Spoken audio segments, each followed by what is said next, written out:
Are you having trouble commenting on YouTube Shorts in 2025? Don't worry, you're not alone. In this quick tutorial, I'll show you the step-by-step methods to fix the unable to comment issue so you can get back to engaging with your favorite creators right away. Let's get started. First is open your YouTube Studio. After opening, go to Content and click Shorts. Now here, select a short.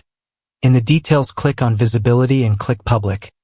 Next is scroll down and click See More, then scroll down again and find the comments and rating.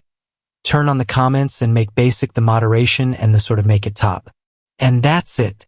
Now you know how to fix the unable to comment on YouTube Shorts problem in 2025.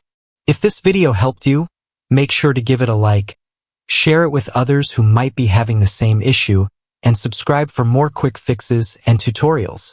Thanks for watching, and see you in the next one.